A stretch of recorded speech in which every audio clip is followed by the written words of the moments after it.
점심시간 잠깐 내어 빨래를 하고 이것저것 챙기려면 하루가 모자랄 지경이었습니다. 평일에도 그렇게 바쁘게 살았으니 주말이라고 여유가 있었을까요? 덕분에 저는 1년 365일 쉬는 날이 없었습니다.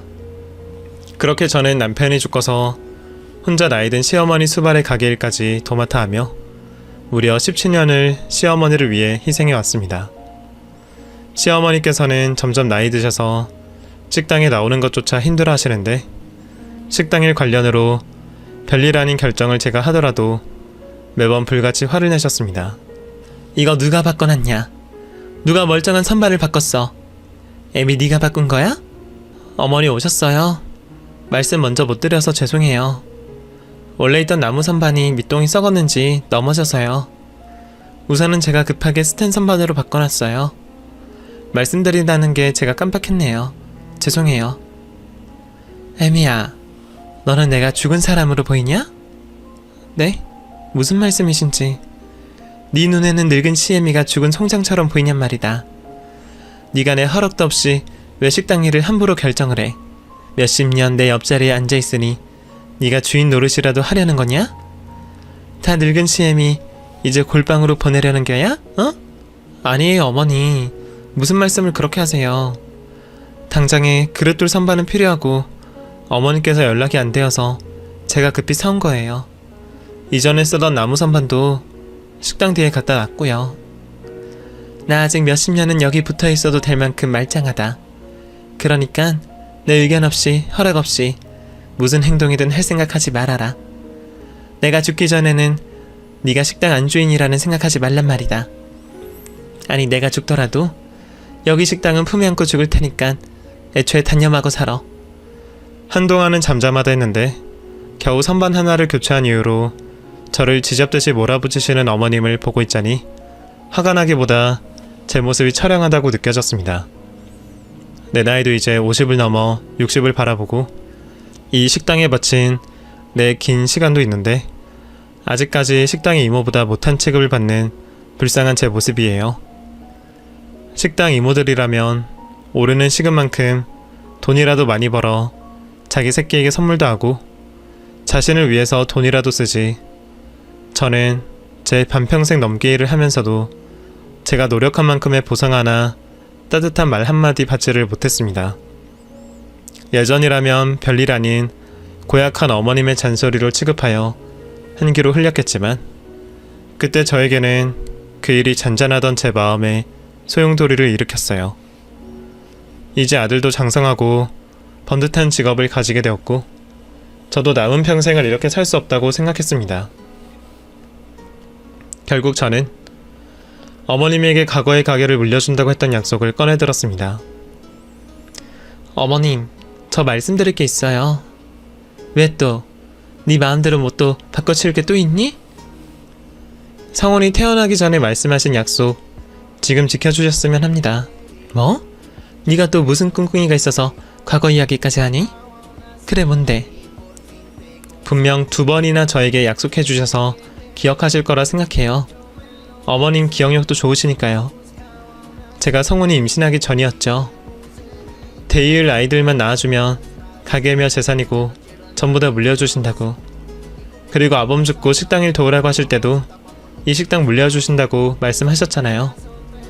저도 이제 식당 일이라면 이모들도 다들 인정할 정도예요. 제가 처음 남편과 결혼하기 전까지 여기 있었던 세월을 포함하면 벌써 30년이 되어갑니다. 이제 어머님도 힘드셔서 가게도 자주 못 나오시고 정작 식당 주방 일은 제가 더 도맡아서 하는데 이제 저한테 물려주세요.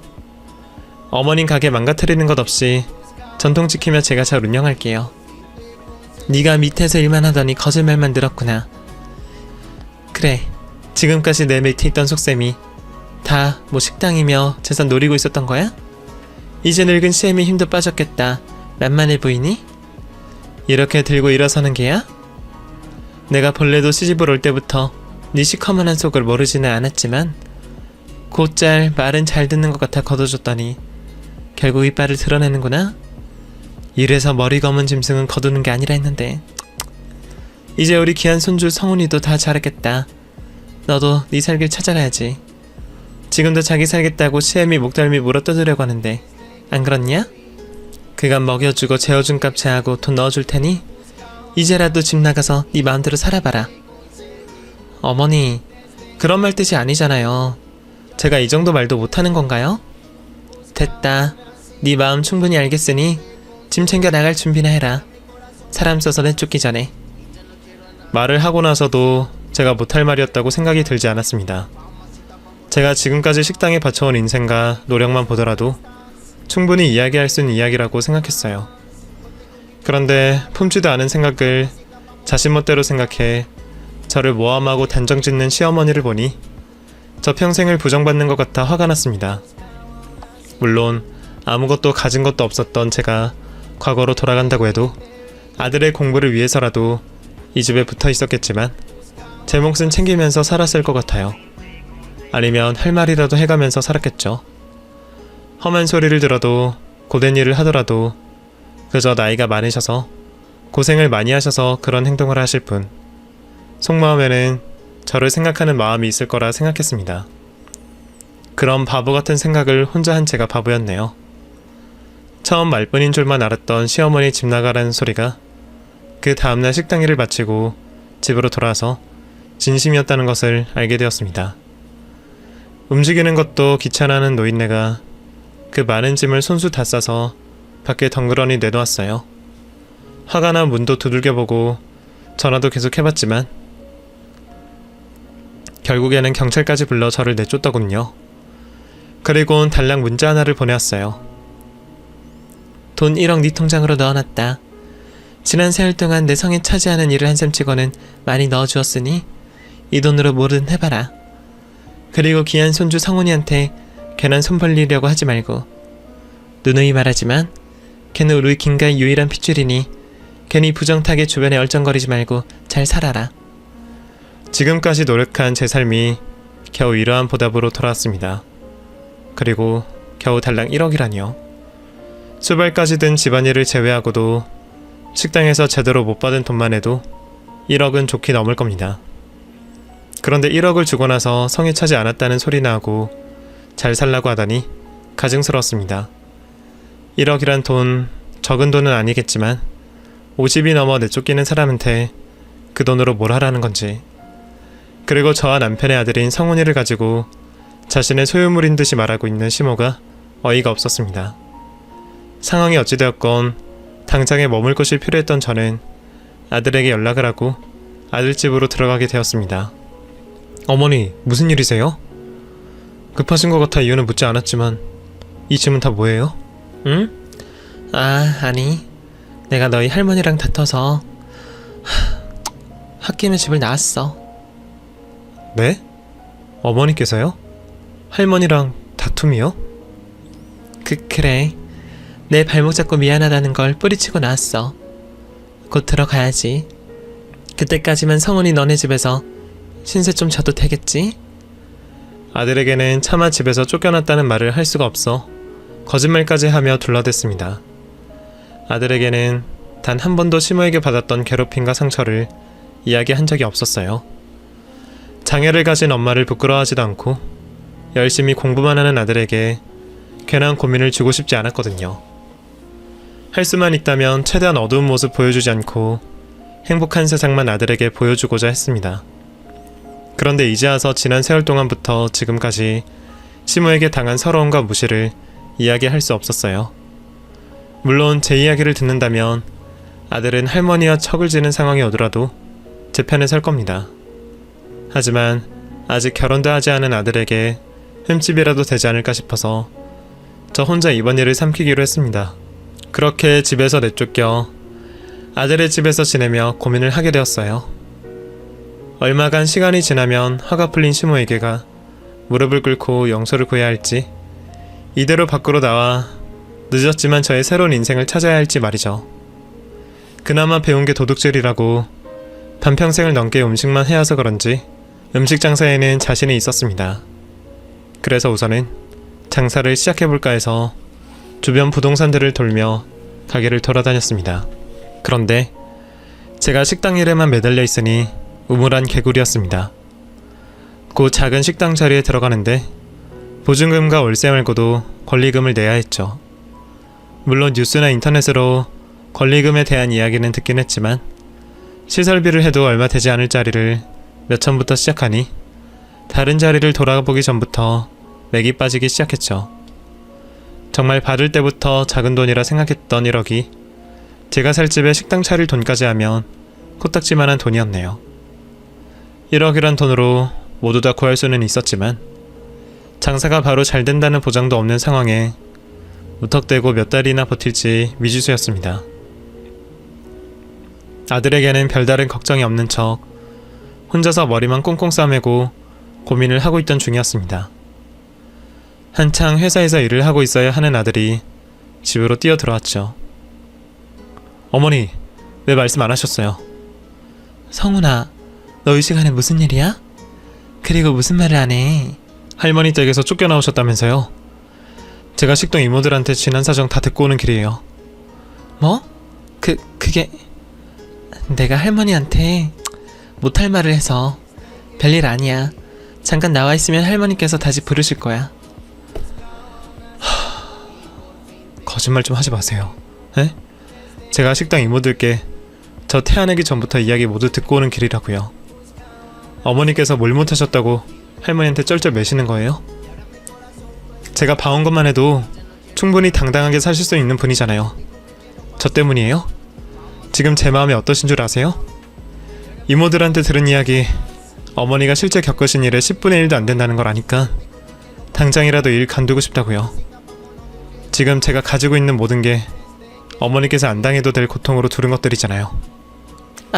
안 돼. 성훈아, 엄마가 다 미안하다. 엄마가 다 잘못했어. 그러니까 그런 말은 하지도 말어. 잔뜩 화가 난 아들을 겨우 진정시키고 서로 아무 말도 없이 거실에 앉아 서로의 눈치만 살피고 있을 때 아들이 먼저 말을 꺼냈습니다.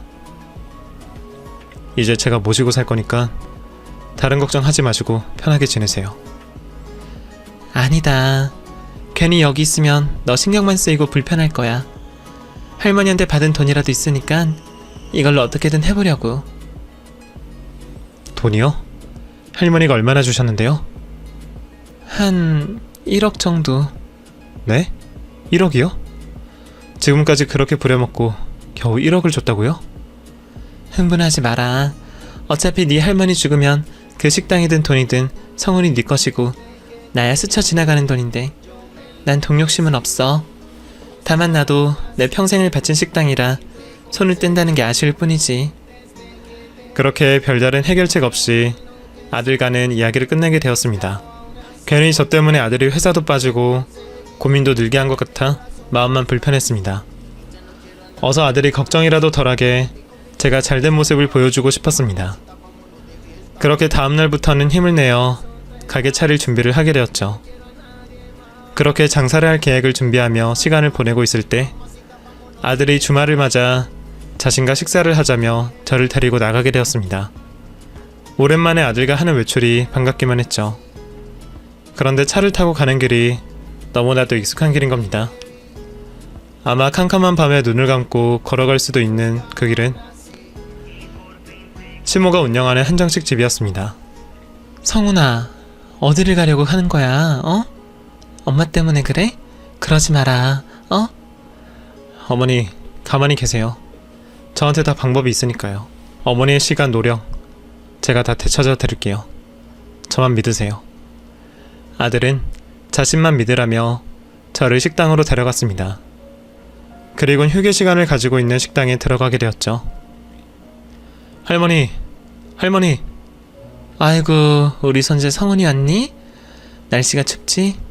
어여 따뜻한 방으로 가자. 너는? 할머니, 저 어머니 변호인으로 온 거예요. 방까지는 필요 없고 여기서 이야기하시죠. 뭐? 변호인? 네. 여기 원래 절차라면 우편으로 소장 받으실 텐데 제가 손주로서 이야기할 것도 있어서 직접 어머니랑 찾아왔습니다. 우선 여기요. 이거 먼저 보세요. 이게 뭐냐? 소장은 무슨 이야기고? 뭐가 이렇게 많냐? 피고소인 양형자, 임금체불, 근로기준법 위반, 사기죄. 아니 이게 도대체 몇 개야? 그리고 무슨 일이야? 할머니께서 어머니에게 어긴 법들 제가 대신해서 고소할 겁니다.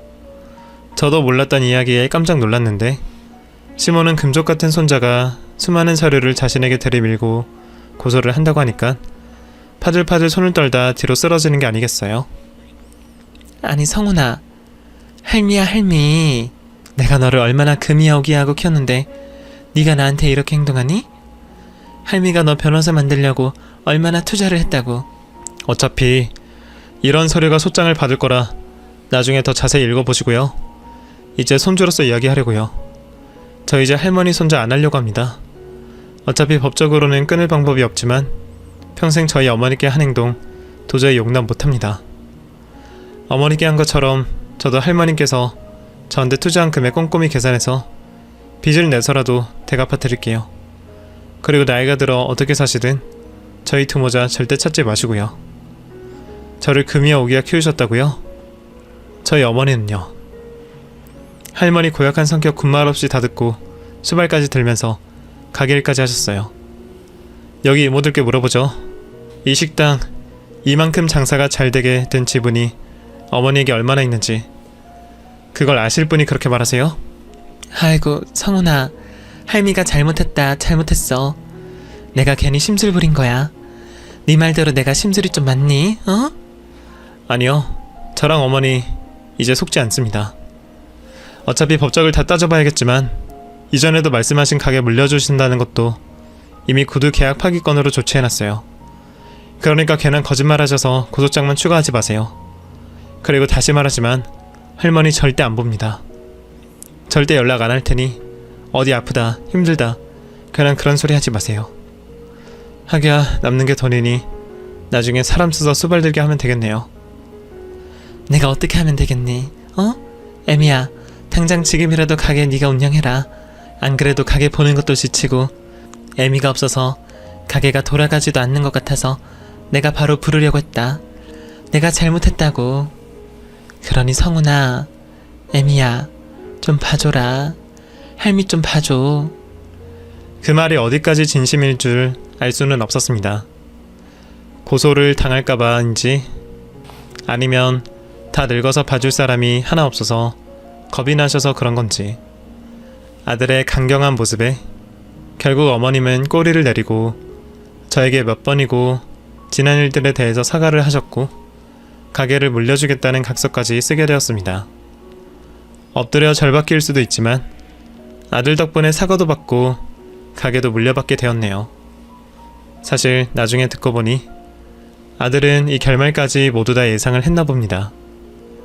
애초에 고소장은 있지도 않았고 지금까지 제가 당한 일들에 사과를 받게 해주겠다는 생각으로 일을 벌렸다고 해요.